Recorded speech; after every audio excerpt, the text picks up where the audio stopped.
Good day, lords and ladies, and welcome to Hard West. This is a turn-based tactics game with RPG elements. It's very similar to, if anyone has ever played the pen and paper game Dead World, which is basically sort of like a mix of Wild West meets, I suppose you could sort of call it Lovecraftian horror. This game is very similar. It's basically, as you can tell from the background, it's a bit dark at the moment. I'll change that in a minute. But as you can tell, we're basically in the Wild West, and nothing is quite right, as judging from the bottom, from the bottle, well, from the bodies and blood everywhere. This is basically, I suppose you could call it a turn-based tactics game based in sort of like grim, dark Western feel.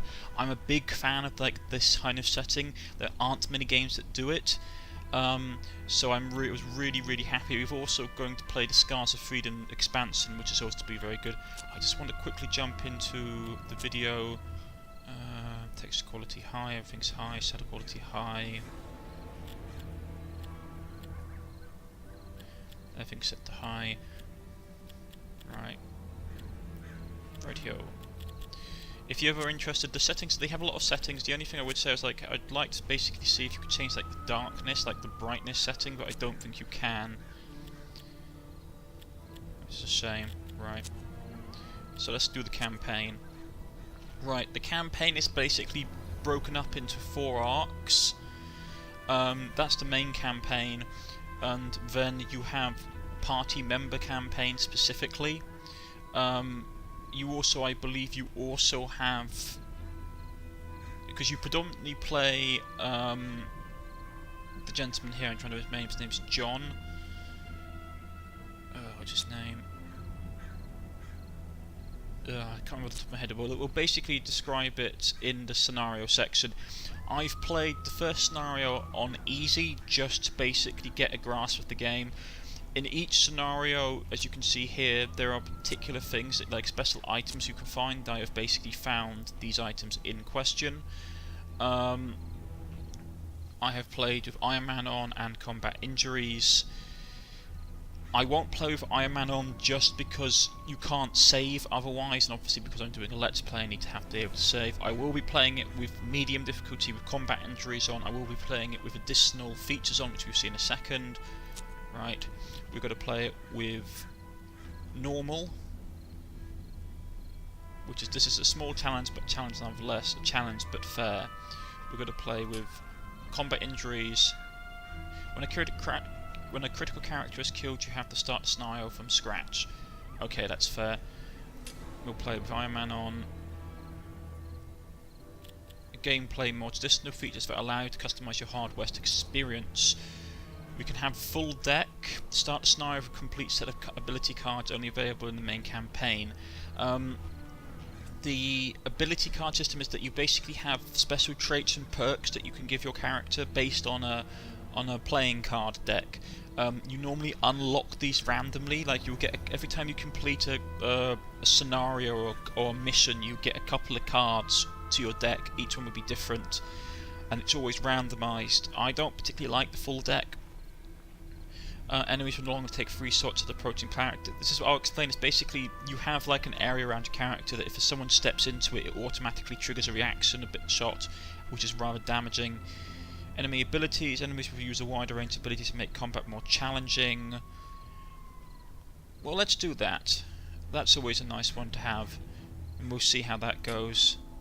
Damage ignores cover. Not a fan of that one. Express scarification. Injuries turn scars after just 1 tactical encounter and not 2. Basically, if your character, this is a bit like XCOM, where your character can get hurt and injured, and then over time, the injury will heal up, and it will leave you with basically an ailment. Some ailments are good, some ailments are not good. This one is express scarification. Basically, that will mean. Well, let's go with, I don't know, normally you take 2 encounters to basically for your injuries to heal up, but this will basically go on, this is a quick slight pace. Luck for kills, your character gains luck for each enemy that they kill. Luck regenerates, each character gains a small amount of luck each turn. Unknown health, enemies no longer display their hit points until they're hit. that seems about fair. A squishier posse. Every time a player character is shot for more than 1 damage, he or she suffers an injury, requires combat injury to be enabled. I'm not a fan of that one personally. Once a card is assigned to a character, it cannot be removed. It can only be removed when they die. Not a fan of that one. We'll go with luck for kills, which means that the luck. I'll explain the luck mechanic as we go on. Let's see. There's nothing else that I basically want. The enemies use more abilities, unknown health, luck for kills. Luck is quite an important mechanic, I'll explain to you when we go on. I like the luck for kills thing because it rewards you if you basically play bold. Otherwise, you will see what I mean when we get into it. Save and close, combat injuries, Iron Man setting. Alright, let's go. The Old West was a hard place. The only thing in abundance was poverty and firearms. Combine alcohol and hopelessness with greed, envy, lust, and pride, and death is often the result. Crude cabins stood alone in the wilderness, cut off from the outside world. People knew to mind their own business, but isolated, they grew ignorant and superstitious. Some said the devil walked the earth, said lost souls haunted and possessed the living, pushing them past the edge of sanity. In this harsh and dangerous country, no one had it easy, including your family. You were 6 years old when you traveled the Oregon Trail with your mother and father. Food was scarce, and your father, despite being a fine tracker and a crack shot, failed to find any game. It was as if every animal on the trail was spooked by some evil force. Your old man found a small village and tried to trade equipment for food, but this village was overrun by outlaws. They took your mother and decided to trade you and your father to white slavers. But he managed to break free, told you to hide, and set out to save her.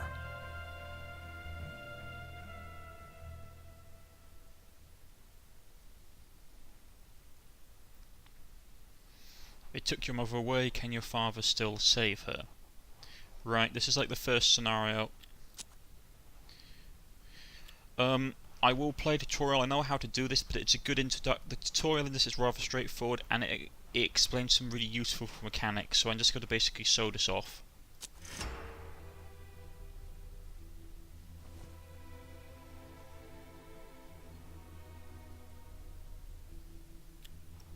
Hard West is turn-based, you start, okay.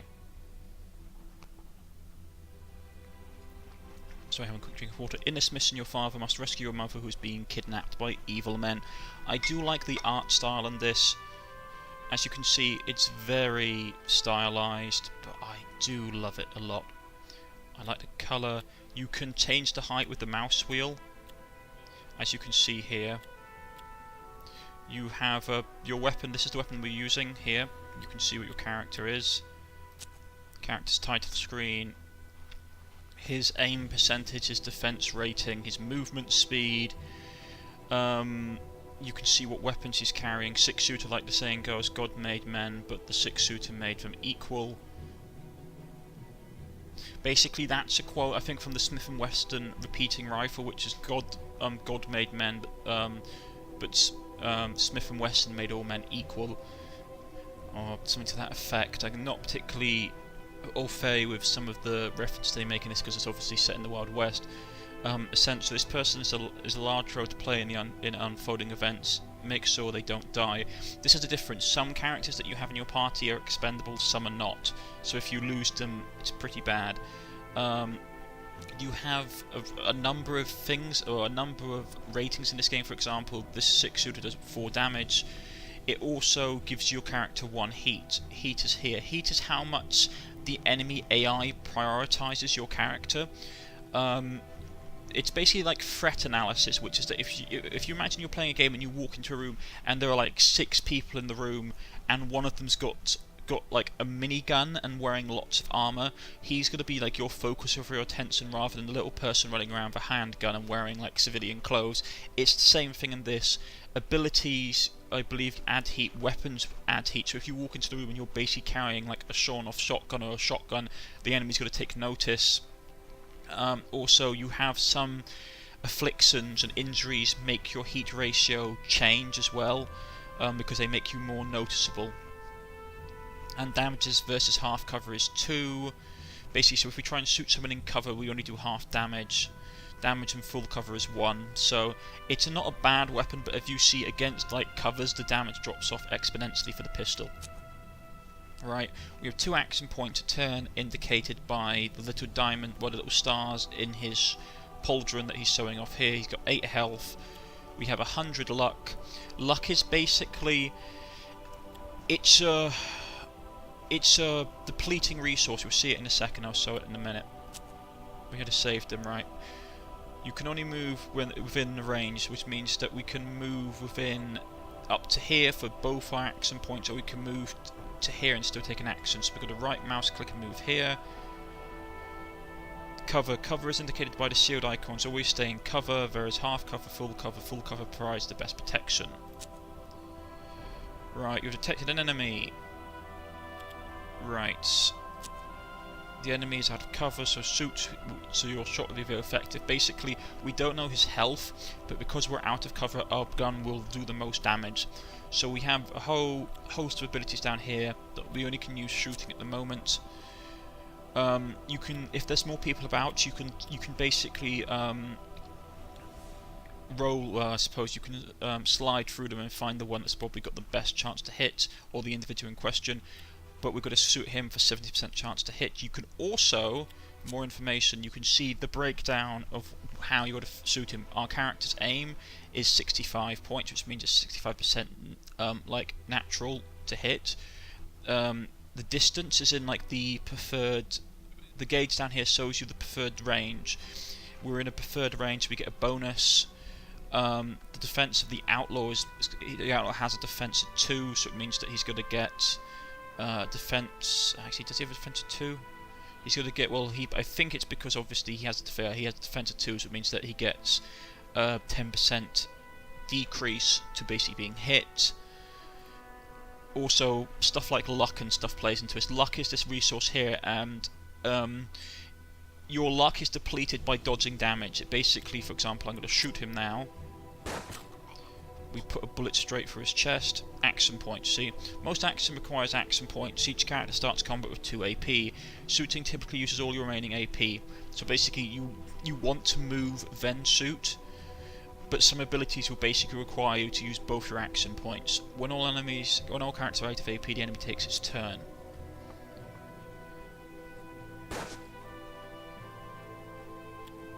And this is the luck mechanic. As you can see, the horseshoe and the clover above ahead. Each character has a certain amount of luck.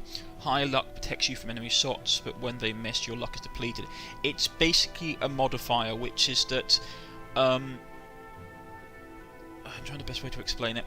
When the enemy takes a shot at you, your luck percentage is basically, if you have high luck, you deplete the enemy's percentage to hit you, but that percentage that the luck was added into to make it miss is then depleted.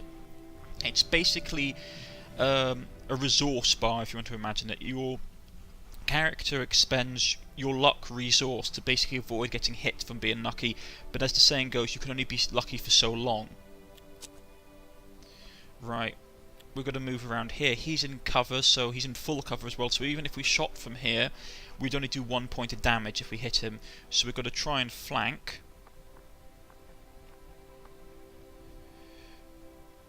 And he's now out of cover because we've outflanked him. We've got a 68% percentage, shooting distance, similar stat. I think he's because he's in slightly better cover, so we're going to put a bullet into him. We killed him. We've got a little bit of luck back. Also, this is the thing I will notice in this game, as you can see here when I move it, I'm just going to point out, as you can see here with the mouse the mouse button where I'm pointing it, the little bar down in the bottom left-hand corner, the green to yellow to red bar, which is your range modifier. If we are in the green bar, we get a bonus. If we're in a yellow, it's neutral, and if we're in a red, we get a negative to hit. So it's preferable that you try and fight within your preferred weapon range. When it comes to ammunition in this game, you don't have to worry about having to conserve ammo. All you have to remember is to basically reload. It takes an action to reload.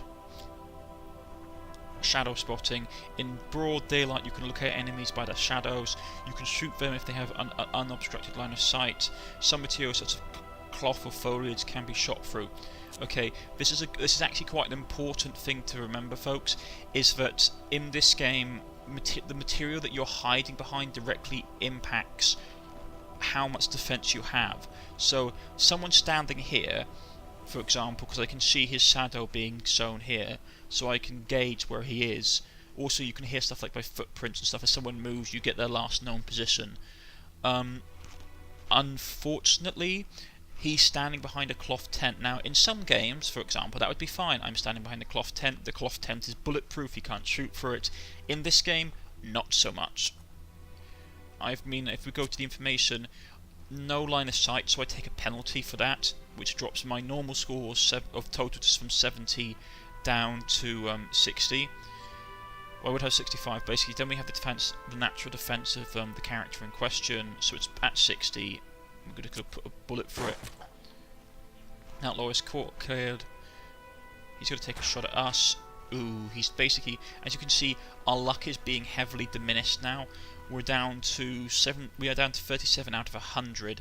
You run out of luck and you're bound to be shot. Basically, the luck modifies, as I said, the luck modifies if you get hit or not. So when your luck runs out, it's a lot easier for them to shoot you. You must find better cover.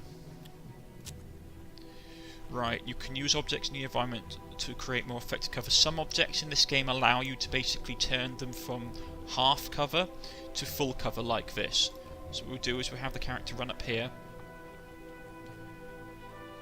He's going to pull open what looks like some kind of storage container. I still got shot through that. Your red bar shows your hit points. When you hit, your luck is partly replenished. Yeah. So this is the mechanic in this game, between health and luck, which is that with my current setup at the moment, I get luck back in two ways: by killing people or getting hit. If you get hit, your luck replenishes quite a lot. If you kill people, I believe it goes back by 10 points. You have several abilities. You have several abilities at your disposal. Some abilities require luck. This is the other mechanic. Luck is also the resource that you use to use abilities. So, for example, I want to do the fanning ability, which is fire 3 shots with a 20% aim penalty. So each shot will basically have about a 30% chance to hit. If we look at the more information, the fanning penalty, my character has a natural 65% chance to hit. The fanning penalty for using the ability is 20%, so that drops it down again to 45%. We have a 15+ bonus because it's within a preferred range. He's got a defense because he's basically against a wall, and he's got full cover and his natural defense ability, so it drops my ability quite a lot. So let us just confirm and hopefully pray for success. We got lucky. We managed to kill him. We're going to reload.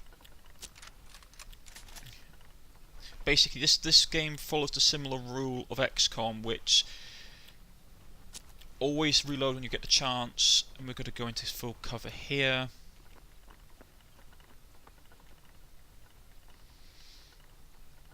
Let's see if we can rescue our wife. She was nowhere to be found. He saw the box. What was in it? Yeah, the narrator in this is basically death. I am going to say this now, this has a very Lovecraftian, this game has a very Lovecraftian theme to it, so the supernatural elements appear quite quickly, and they are pretty dark, I'm not going to lie. For example, the narrator being dead, or being deaf I should say. Let's see what's in this crate. The simple wooden box contained a head. Your mother's head. Afterwards, your father found one of the gunmen still alive. The dying man rambled on about some unholy obligation, about promises made by the devil himself, and the rewards they would find in hell. And that is our mission complete, and that is the first, well, the beginning of the game. That's the tutorial. You can play it without the tutorial, but I wanted to show off how you basically do the mechanics. If only your prospecting was lucky enough you could get on the Oregon Trail again. Alright, it's saved. You and your father were alive, but all your supplies were destroyed. No way you'd make it to Oregon now. Your father decided to stay put and build a life right there. Many years passed, and you grew up. You became a man. As you can see, we had a new character. The main character joined our party, or posse. We got some playing cards, which are ability cards, which are randomized every time, and we got a little bit of money. So the two of you took over the ruined railway company buildings and tried your hands at farming. The soil was dry and the land was dangerous. You spent 10 long years scratching out an existence from the dirt. Now you have grown, you figured the two of you should try the Oregon Trail again. It's what your mother would have wanted. Gold. Who would have thought they'd find it here, and just when you needed cash for your journey? Yeah, that's not suspicious at all. Time to strike. Time to take it rich and get out of the town before outlaws and madmen show up. They always do. The masked man controlled all the gold mining. His henchmen sold you a license that let you run 10 prospecting operations. And here's the world map. Each story, basically each chapter of the game, takes place in its own unique world map, and you can go where you basically want and do what you want. So let's. This is the home. This is our homestead. We've got some meadows. We've got an ugly ditch. We have a neighbour's house. Mine until all our gold licenses are gone. Let's go to press this pause menu for a second. Rightio. Character sheet. Here's the two characters. We've got the father character and we've got Warren, which is basically your character, which is the main character that you play. He's basically current armed with a chic suitor. He's got not as good as aim as his father. He hasn't got much movement, hasn't got as better aim. His father's basically better overall. He's also got less health. He is an essential character, so if we lose him, we have to restart the scenario. So, open card screen. These are the cards that I was basically informing you about. They randomise each turn. We've got the 9 of clubs. 9 of clubs, ability cannibalism active. Eat human flesh to gain strength and restore health. We've also got 10 of spades, ricochet. Ricochet ability requires 20 luck. Bounces bullets off one or more ricochetable objects. But the bonus for having it is +5 aim as well, which is really nice. I'm going to give the cannibalism card to Warren because his health is low. I'm going to give the ricochet card to him as well because we'll up his ability to hit stuff. And you can see we get a full deck over time. Right. So, mining operation. Just want to check something out. Pause the game, resume the game. Right. Let's do this. The neighbour's house, meadow, ugly ditch. Gold is probably going to be fine in ditch. I don't want to go and annoy the neighbours. Or maybe we can. Let's annoy the neighbours. Looked like a nearby farmhouse was inhabited. You paid for a visit and you turned out to be kind people. You exchanged pleasantries and the customary promise to help one another. More importantly, you met Florence, their beautiful, kind-hearted daughter. All you exchanged was a few glances, but you found yourself smitten. Not interested in prospecting themselves, the neighbours tipped you off about a couple of promising spots. From the day you first laid eyes on Florence, she was all you could think about. It wasn't just desire that she inspired in you. It was the way she saw the best in you, the way she made you feel. And there's the narrator telling us in the background. These are the modifiers. These would be basically how much we find of gold in a particular setting. If we have also particular stuff that we can do, stuff hydraulic jet, stamp mill, drill, mercury, all these kind of things. Right, so let's first start off. Let's go to the ugly ditch because we need to make some money. Everyone said there was a place everyone said there was places go down in the ditch, but most of it was buried deep underneath the hard rock. You've rinsed the place for gold. You've rinsed the place for gold, cost you 15. Prospecting cost you 15, gaining you $31. We gained $16. Right. Forge shaft. Dump mine. Collapsed mine. We don't burn for a mining axe unless we actually do something. So I'm tempted to go collapsed mine. You've heard about this place, a rich mine that collapsed years ago on top of a bunch of miners, burying them alive. Their wives and children still decorate the entrance with flowers. It looked like you could squeeze in, maybe get some of the gold they found. It might not be the smartest thing to do, but you got in. As you reached the first opening, you found a skeleton with its legs crossed under a boulder. You wondered if it bled out before he died of thirst. His shirt for a stain was still intact and very good quality. We got an item from that. Let's go a little deeper. The next cavern was cramped and full of stale air. You found a little gold but nothing else. We also found some boots. You moved onwards, wondering how far it was from the bottom. Wounded and weary, you eventually reached the end of your furthest tunnel. There inside was a massive stuff of gold. The air must have been poisoning you because you went to pick it up. You hallucinated a tall man with a suit, smiling and smoking. As you turned to leave, he said, "Just so we're clear, that's mine, but you can borrow it for a while."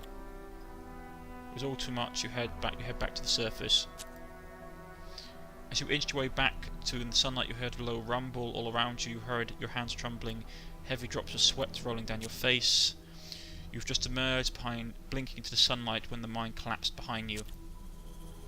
Right, so we have a nice chunk of money now, but something has changed.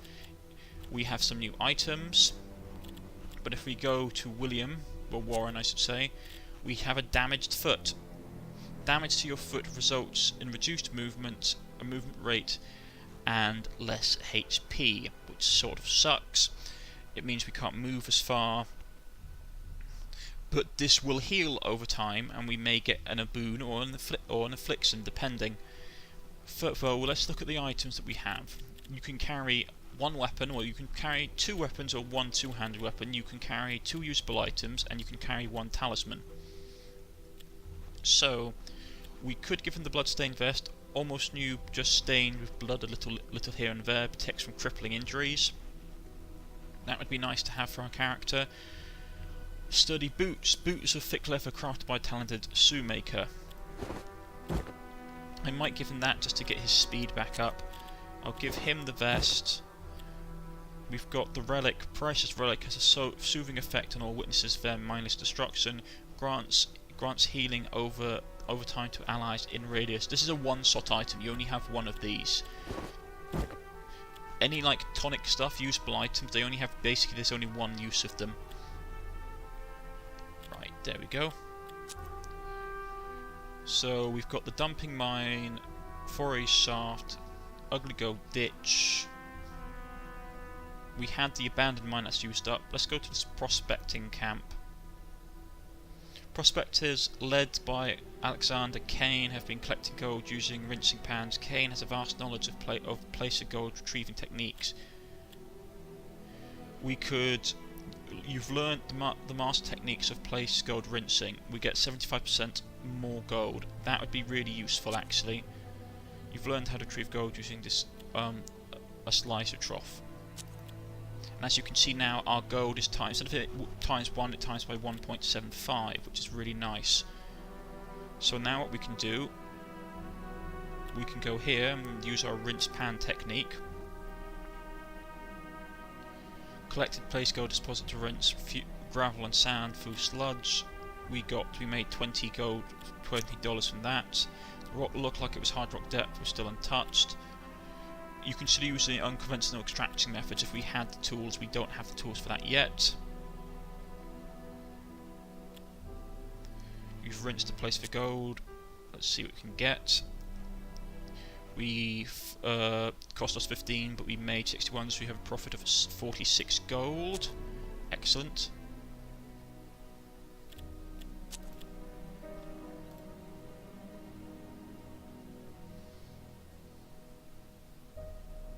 Right, we have 6 prospectors tokens left. Now let's see where we can go. There's the meadow. We haven't been to the meadow yet. There's the church. But I think this is going to be a good place to end it for now. This has been Hard West. I've been Cornish-knight. We shall continue the quest of Warren and his father as we press on. I will see you all next time. If you've liked, please press the like button. If you wish to subscribe, please press the subscription button. You can follow me on Twitter, on Steam, or leave a comment in the comment section and I'll get back in contact with you. And I'll see you all next time. Goodbye.